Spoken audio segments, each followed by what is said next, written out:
As we've just heard, the Treasurer says the government will have to cut spending even further to bring the budget back into surplus. For more, political reporter Andrew Green joins us from Canberra. Good morning, Andrew. Just how significant will these cuts have to be and what form are they likely to take?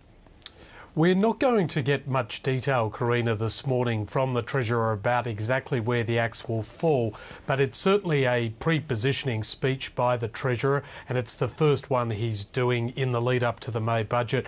We're only in March, but you can well and truly say that we're now in pre-budget season, that annual time of the year where we start to get selective leaks from the government about what is going to be contained in the budget. What we do know that the Treasurer will be saying today is that we will need to cut and cancel existing programs if we're to meet our targets, and we'll need to redirect some spending to where it's needed most. Now, of course, the objective that the Treasurer is speaking about there is the government's promise to return the budget to surplus in 2012-13.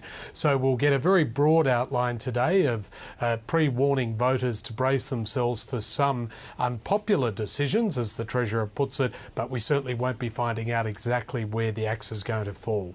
And Andrew, why is the government so committed to this promise of bringing the budget back into surplus?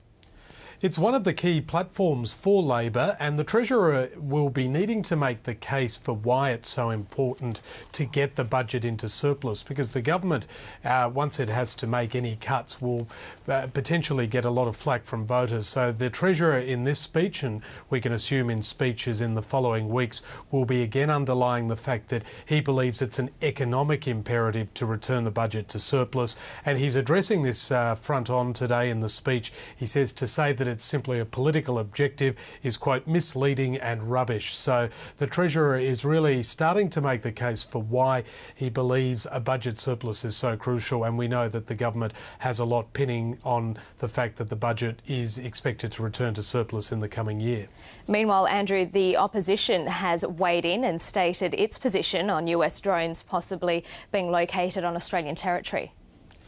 Yeah, as we know, the government is broadly hinting that spy planes, US spy planes, could be launched from Australian territory in some time in the not too distant future, although the Defence Minister is saying that it's a long-term prospect.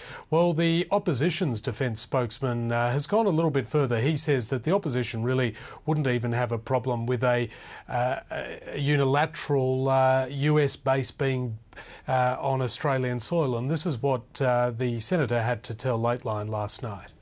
Well, I think broadly we would be very positive towards such a proposal, but look, let's look at the details. I mean, I don't think Australia should do anything in terms of its sovereignty in the nature of a blank cheque. I am very keen that we welcome the Americans in any shape or form that they want to come and work with us in our region. David Johnston, the opposition defence spokesman there. Andrew Green, thanks for your time this morning. Thanks, Karina.